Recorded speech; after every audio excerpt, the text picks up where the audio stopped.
All right, what's going on? We're Monday, what is it, 4th of November?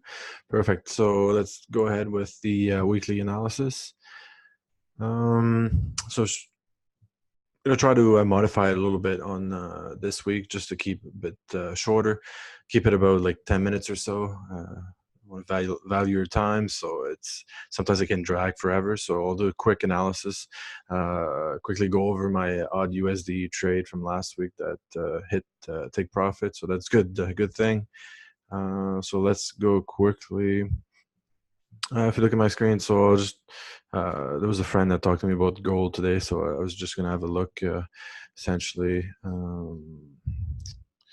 see the level it is at right now. It's it's quite high, I think 1500, and you can see the distance from the actual 36 and the 200 there, so it's quite high. There's never been any kind of retest. They could just shoot it up for weeks, essentially, right? So 1, 2, 3, 4, 5, 6, 7, 8, 9, 10, plus. So it's quite a sharp movement to the upside. There might be more to it, but expect probably maybe a stronger correction there before it goes back up again, and then it might go in that probably in the 1600, maybe a bit higher before it does that. But I haven't been trading gold really. I just wanted to quickly go over that one. DXY. So the US dollar currency index, that's been showing a bit of a downside. And now it seems like there's probably some kind of a trend line here that's kind of protecting the whole thing here. So yeah, we'll see. Yeah, we'll see if there's any movement back up or if it's going to cross that and then go to the downside before anything else. Again, I don't trade that. I just sometimes use it for reference for other pairs. Again, so now on so Euro USD. All right, so let's look at the first one here. So yeah, we had a sharp movement the last few weeks. Let me get rid of that.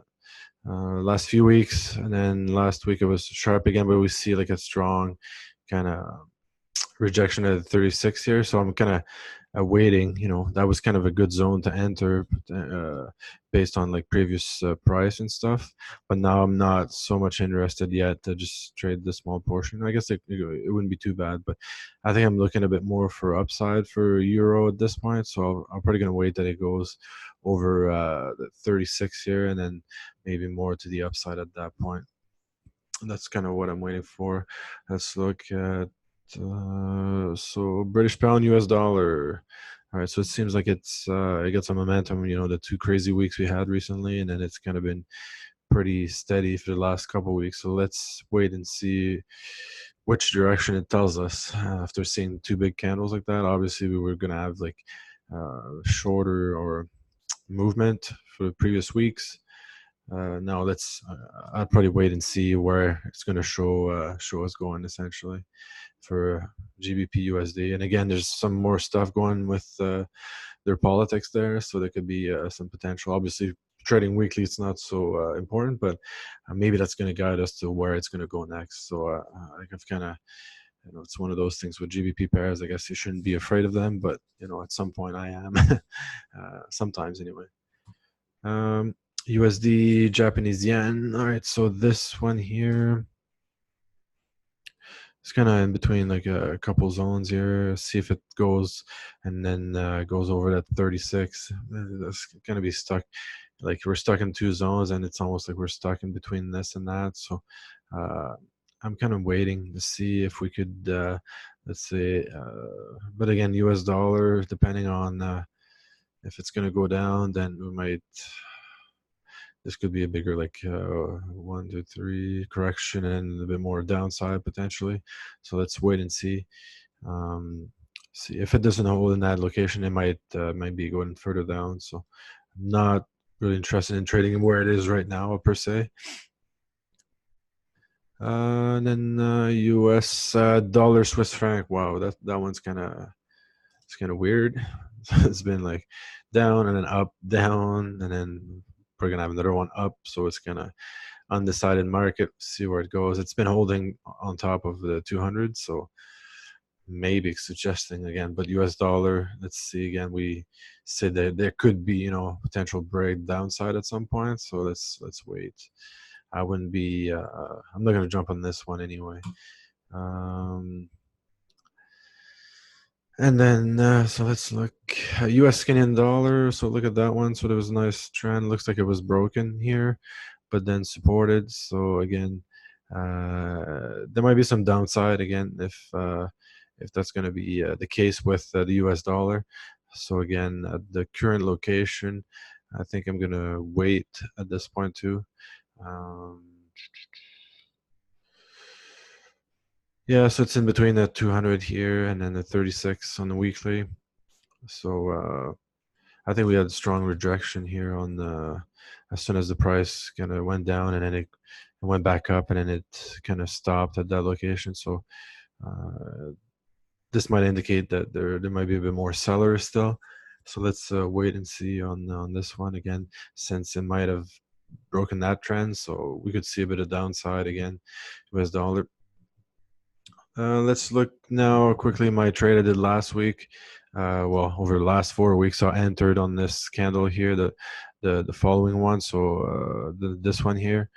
Well, that's always in the way, but the pin bar there, the next one over. It's so I essentially put it as soon as it crossed or past that, so a buy stop, and then so it took like about 3.5 weeks to get my take profit, and it was pretty much to the T there.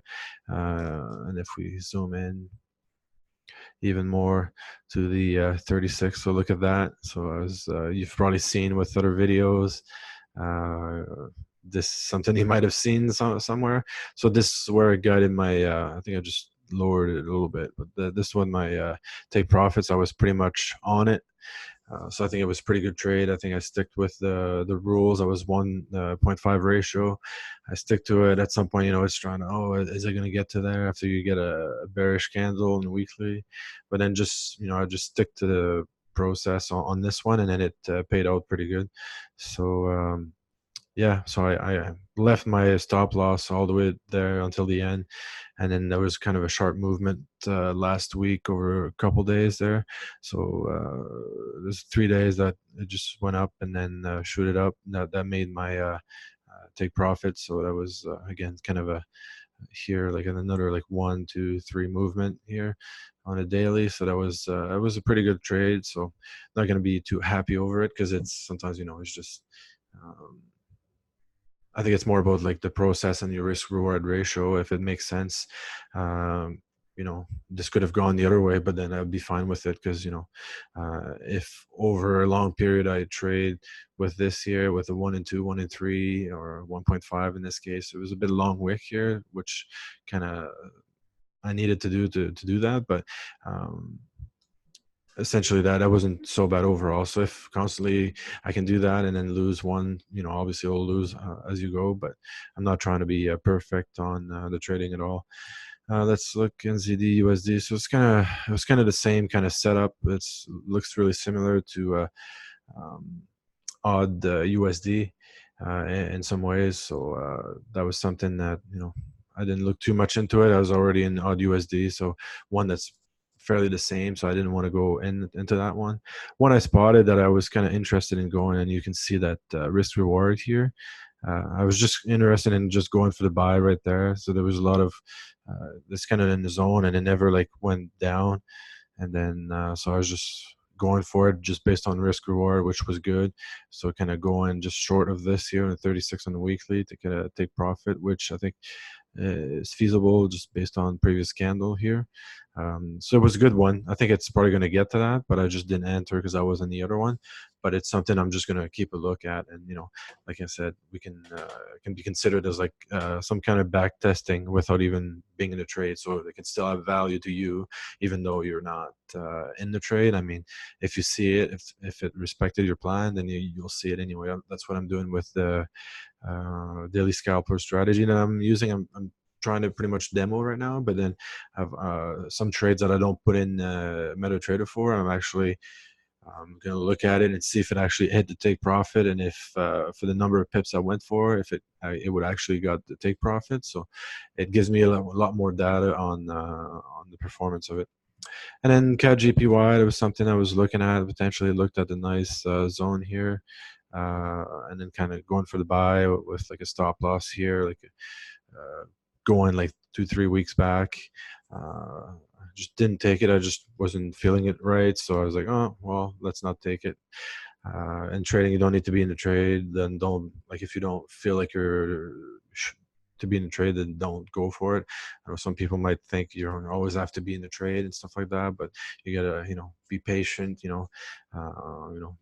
Go do something else instead or something like that. So yeah, so that was a quick wrap up here. I covered quite the pairs, but quickly. But Euro, I covered GBP, USD, JPY, USD, CHF, CAD, AUDUSD. So that good trade I was in. So I think just based on the plan, that was well executed. So I think I'm pretty glad of this one. Not happy that I actually got the trade, but happy that I throughout the 4 weeks I stick to my analysis in the process, and then just let it happen, and then hits take profit or goes for stop loss, so be it. So I think that was good on that part. Just quickly, if you're ever wondering if you want to calculate your risk, so let's say let's say USD or let's say CAD or whatever, you have account size of $1,000, just to see if you want to risk like 1% or 2%, and you want to stop loss. Let's say your stop loss is 50 pip, and you're in odd USD, and then you would see your that'd be kind of your stop loss, a $20 risk, and then that would tell you what lot you would enter. So units, depending on the broker you use, and then lots. So that could be, so you go my FX book, and then Forex calculators, position size. I can actually include the link, and so it's actually a pretty good tool to use if you want to stick to your.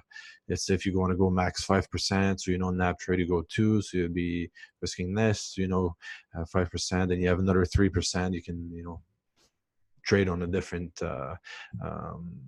pair. So that's the principle of being good with stop losses is, if you're fine with going from the fact that you're losing $20 for it from the get-go, but you're probably going for like $60 to $80 or something like that. But if you're fine with, let's say, losing $20, then if you're happy with that at first, then it should go fine. It's when you realize that you've lost like $150 with your $500 account, and then you're feeling bad about you. That's where it goes sour. So just know that before you start, and then feel way better when it actually happens, and it will happen. So that's pretty much it. Quick wrap up. I think I went over time already. So hopefully you liked it. If you like to see more videos, make sure you subscribe to the channel, hit the bell button to be informed when I go live, and then make sure you comment, fill your experience in trading, and then we'll share that on the videos.